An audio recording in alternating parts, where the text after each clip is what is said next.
आइए आज का जो विषय है समाज सुधार सम्मेलन, उसके विषय में चर्चा करते हैं। अच्छा, विचार कीजिए कि समाज क्या है, किसको कहा जाता है समाज, क्या आवश्यकता है सुधार की।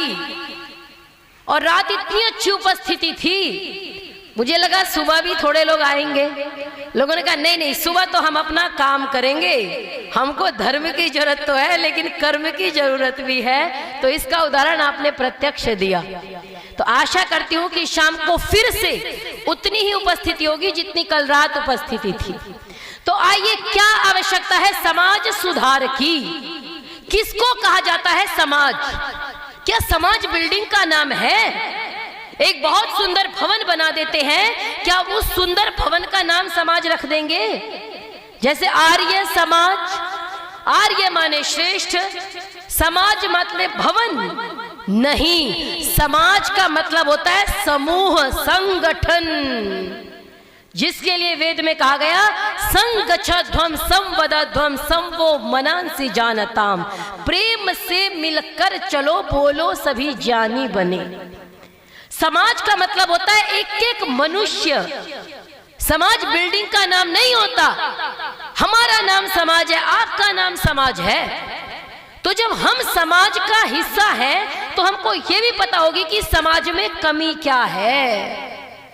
और आप याद रखिए, स्वामी दयानंद से लोगों ने कहा कि यज्ञ क्यों करना चाहिए। उन्होंने कहा प्रत्येक मनुष्य के शरीर से दुर्गंध होता है, तो जितना दुर्गंध आप वातावरण में फैलाते हैं उतनी ही सुगंध करना आपका कर्तव्य है। इसलिए प्रत्येक मनुष्य को यज्ञ करना चाहिए।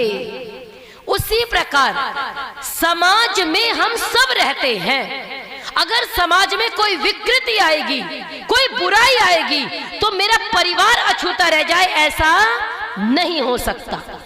हमारा परिवार तो, हम तो उस परंपरा के लोग हैं कि अयम निजः परोवेति गणना लघु चेतसाम और उदार चरिता नाम तु वसुधैव कुटुंबकम। ये मेरा है, ये तेरा है, ये तो छोटे मस्तिष्क वालों की बातें हैं। जो उदार चरित वाले हैं, जो महान लोग हैं, जो बड़े विचारों वाले लोग हैं, उनके लिए तो पूरी पृथ्वी ही परिवार के समान है। तो जब आप पृथ्वी को अपना परिवार मान लोगे तो समाज की एक एक बुराई को दूर करने का प्रयास करोगे। पहली बुराई, कुछ बुराई गिनवाऊंगी वरना बुराई तो इतनी है शाम हो जाएंगी, लेकिन बुराई और उनका समाधान साथ में करते हैं। पहली बुराई है, कल भी मैंने चर्चा की, गुरुडमवाद, पाखंड और अंधविश्वास। पहली बुराई है। कैसे बुराई है मैंने कल भी चर्चा की। अगर आज यहां कोई चमत्कार होने लग जाए, कोई भी चमत्कारी आ जाए, कोई खेल दिखाने वाला आ जाए, गांव में फैला दिया जाए गुरुजी आए हैं, जिसको आशीर्वाद दे देंगे उसके यहाँ तो सरकारी नौकरी और धन धान्य में वृद्धि हो जाएगी, तो यहाँ पैर रखने की जगह नहीं मिलेगी। और जो इस समय आगे बैठे हैं वो बाहर मिलेंगे, और जो आसपास भी नहीं है वो सबसे आगे मिलेंगे। क्यों? क्योंकि हमने वेदों की आज्ञा का पालन करना छोड़ दिया। वेद कहता है परिश्रम करो, कृतम में दक्षिणे हस्ते जयो में सव्य आहिता। अगर आप दाएं हाथ से परिश्रम करोगे तो विजय आपके बाएं हाथ का खेल है। लेकिन परिश्रम नहीं करते, अंधविश्वास में विश्वास रखते हैं। कैसे? एक उदाहरण के माध्यम से समझाती हूं। हमारे देश में अभी कुछ दिन पहले मैंने अपने सोशल मीडिया अकाउंट से अनेक वीडियो पोस्ट की, और केवल आर्य नहीं, मेरे सनातनी बंधु मेरे साथ हो गए कि सच में तो बहुत भयानक पाखंड है। क्या पाखंड है? एक महिला है, झूला झूल रही है, उसका नाम रख दिया झूला माता। आप विचार करो, झूला झूल रही है और लोग उसके पास आते हैं। झारखंड की है वो महिला, लोग आते हैं, इनके पास आएंगे तो मनोकामना पूरी होगी। ऐसे अनेकों गुरु मार्केट में आ गए। मैं कल भी कह रही थी, ईश्वर मेरे पिता हैं, सानो बंधु जनिता सविधाता, वो मेरे को उत्पन्न करने वाले हैं। मेरे परम पिता परमात्मा मेरे पिता है, और अपने पिता से मिलने के लिए किसी बच्चे को बिचौलिया की आवश्यकता नहीं होती, मैं डायरेक्ट मिलूंगी। यही तो होता है, आप परमात्मा को पिता नहीं मानते। ये दुकानें इसलिए चल रही हैं क्योंकि हमने परमात्मा से डरना प्रारंभ कर दिया, उनके आचरण को, उनके बताए रास्ते पे चलना प्रारंभ नहीं किया, डरना शुरू कर दिया परमात्मा से। कैसे? एक मंदिर के सामने सिगरेट पी के गुजर रहे हो तो मंदिर को देखते ही कितना ही बेशरम व्यक्ति हो सिगरेट फेंक ही देता है। फेंक देता है कि नहीं फेंक देता है? आप बीड़ी पी के जा रहे हो, सामने मंदिर आ गया तो आप उस बीड़ी को फेंक देते हो। कहने का अभिप्राय ये है कि हमने ईश्वर को माना तो, लेकिन सीमित मान लिया। कण कण में व्याप्त ईश्वर को एक जगह बिठा करके बस यही ईश्वर है, बाकी मैं दुनिया में गलत कार्य करता फिरूं, मुझे कोई देखने वाला नहीं है। इसीलिए हमारे यहाँ राधे माँ हो गई, हुई है ना, ऐसी ऐसी अनेकों माएं जिनसे अपने घर में खाना नहीं बन सकता, उनको माताएं मान के उनकी पूजा प्रारंभ कर दी। ऐसे एक अंधविश्वास का उदाहरण आपको देती हूं। मान लीजिए आपको हाथ देखना नहीं आता, आपको हस्त रेखाओं का बिल्कुल भी ज्ञान नहीं है। अब जलालाबाद में आप हाथ देखोगे तो लोग पहचान जाएंगे, भाई इसको तो आता ही नहीं है।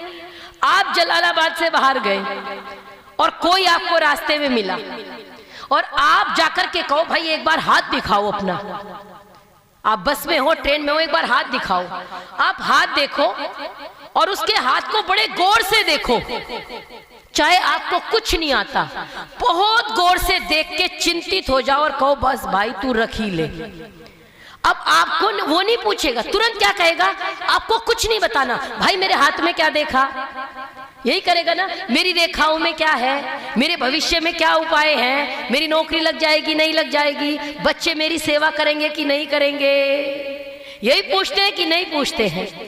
क्यों नहीं सिखाते अपने बच्चों को? हाथों की लकीरों पे क्यों करते हो विश्वास?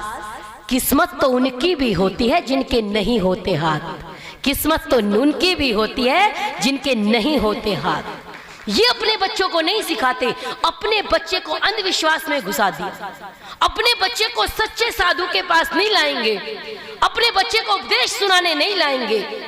क्यों? एक व्यक्ति रास्ते में जा रहा था, समझदार व्यक्ति भी गांव में होते हैं, अब वो गुजर रहा है। एक मूर्ख व्यक्ति जिस डाल पे बैठा है उस डाल को काट रहा है। अंधविश्वास की पराकाष्ठा देखिए, और यह आश्चर्य नहीं है। आप कहेंगे जी कहां होता है? मैं कहती हूं जिस देश में गुरुजी के नहाए दूध से लोग खीर खा ले, उससे ज्यादा अंधविश्वास क्या होगा? तो उस व्यक्ति ने कहा कि थोड़ी देर में आप गिरने वाले हो।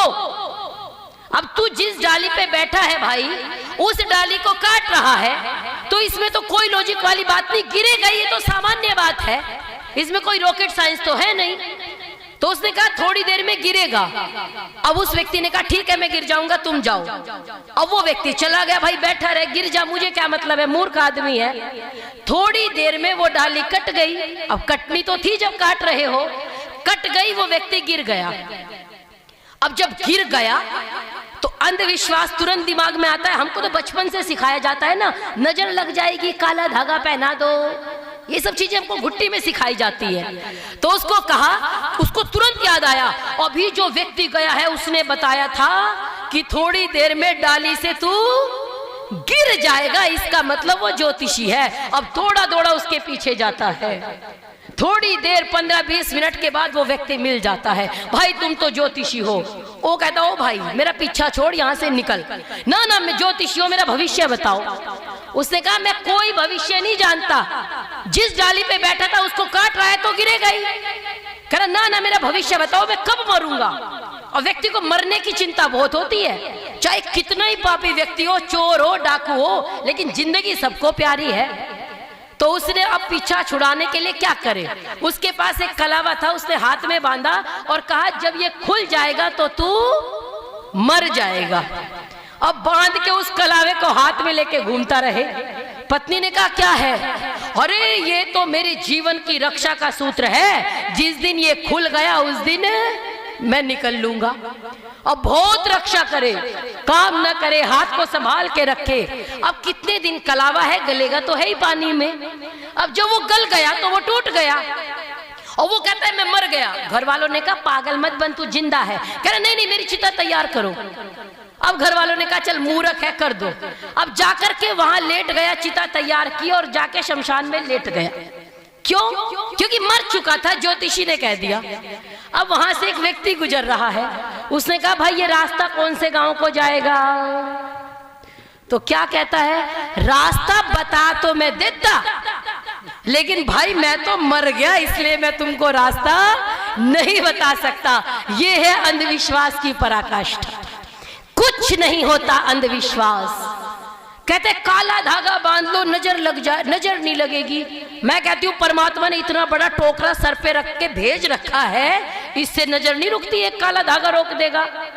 पीर पे चली जाओ, माताओं बहनों में बहुत होता है, अरे बच्चे को नजर लग गई, वो पीर पे जाके 10 रुपए में काला धागा बना देगा। भाई उसकी खुद की नजर उतारने के लिए उसे कोई चाहिए, वो तुम्हारी नजर कैसे उतारेगा? अपने बच्चे को वीर बनाओ। समाज सुधार में पहली आवश्यकता यह है कि परमात्मा को पिता मानो। जिस दिन पिता मान लोगे उस दिन किसी अंधविश्वास पाखंड में नहीं पड़ोगे।